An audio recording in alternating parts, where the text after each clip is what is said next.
नमस्कार दोस्तों, आज मैं आपको फाल्गुन कृष्ण गणेश चतुर्थी व्रत की कथा सुनाने जा रही हूँ। प्रेम से बोलिए गणेश भगवान की जय हो।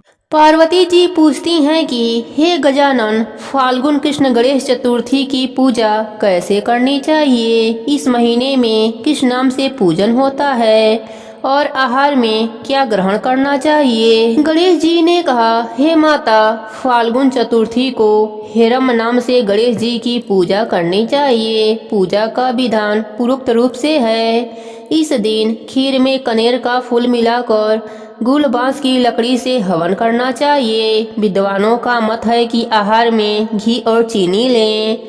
इससे संबंधित एक पूर्वकालीन इतिहास सुनाता हूँ।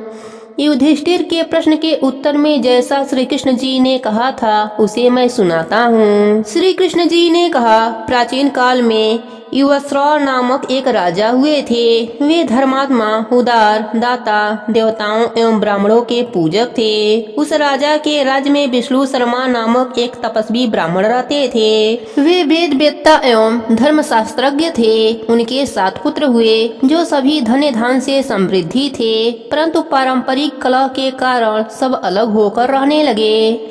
विष्णु शर्मा प्रत्येक पुत्रों के घर में क्रमशः एक एक दिन भोजन करते थे। बहुत दिन बीतने के बाद वे बूढ़े होकर कमजोर हो गए। वृद्ध होने के कारण उनकी सभी बहुएं अनादर करने लगीं। वे तिरस्कृत होकर रोते रहते थे। एक समय की बात है कि विष्णु शर्मा गणेश चतुर्थी का व्रत रहकर अपने बड़ी पुत्र वधू के घर गए। उस ब्राह्मण ने कहा कि हे बहुरानी, आज मैं गणेश जी का व्रत हूँ, तुम पूजन सामग्री जुटा दो। गणेश जी प्रसन्न होकर प्रचुर धन देंगे। अपने ससुर की बात सुन बहू करकट स्वर में बोली, हे दादाजी, मुझे घर के कामों से ही फुर्सत नहीं है, फिर इन झमेलों में पड़ने का कहाँ से समय है। हे ससुर जी, आप हमेशा ही कोई ना कोई नाटक रचते हैं। आज गणेश जी का बहाना लेकर आप पहुँचे। मैं गणेश व्रत नहीं जानती हूँ और न तो गणेश जी को ही जानती हूँ। आप यहाँ से खिसकिए। इस प्रकार बहू की झिझकी सुनकर वह 6 बहुओं के घर बारी बारी से गया, परंतु सभी बहुओं ने वैसा ही बात कही। सभी जगहों से अपमानित होकर वह कृषकाय ब्राह्मण बहुत ही दुखी हुए। इसके बाद वह सबसे छोटी बहू के घर जाकर बैठ गया। छोटी बहू बहुत ही धनहीन थी। वह संकोच में पड़कर कहने लगी।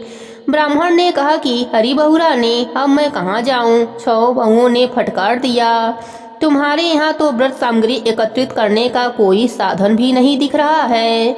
मैं स्वयं बहुत वृद्ध हूँ। हे कल्याणी बहू, मैं बार बार सोचता हूँ कि इस व्रत से सिद्धि मिलेगी और सभी कष्टों का अंत होगा।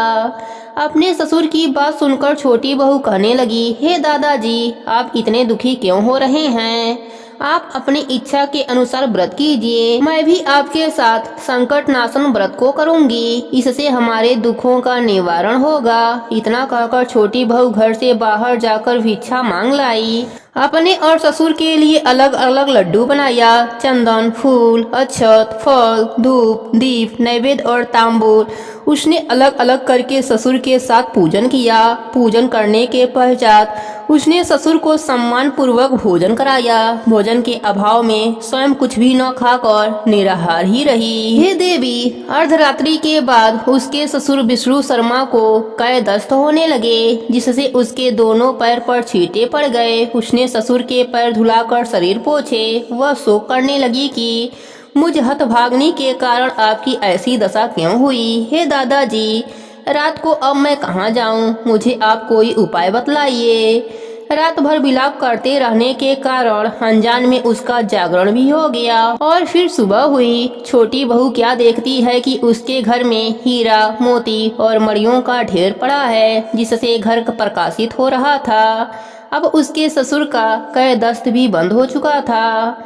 आश्चर्य में पड़कर बहू अपने ससुर से पूछने लगी, यह क्या बात है, यह संपत्ति किसकी है। अरे, इतना मणि मूंगा आज मेरे घर में कहाँ से आ गए। हे दादाजी, क्या कोई हम लोगों को चोरी में फंसाने के उद्देश्य से तो घर में नहीं डाल गया है। पतोहू की बात सुनकर ब्राह्मण कहने लगा कि हे कल्याणी, यह सब तुम्हारी श्रद्धा का फल है। तुम्हारी भक्ति से गणेश जी तुम पर प्रसन्न हो गए हैं। इस व्रत के प्रभाव से ही गणेश जी ने तुम्हें इतनी संपत्ति दी है। बहू कहने लगी, हे दादाजी, आप धन्य हैं, गणेश जी धन्य हैं। आपकी कृपा से ही गणेश जी प्रसन्न हुए हैं। मेरी दरिद्रता दूर हुई, घर में अतुल संपत्ति आई और आपकी कृपा से मैं धन्य हुई। इस प्रकार वह ससुर से बार बार कहने लगी। अब छोटी बहू के घर में अपार संपत्ति देखकर अन्य सभी बहुओं के क्रोध की सीमा न रही। उन्होंने कहा कि बूढ़े ने अपने संपूर्ण संचित धन को दे डाला है।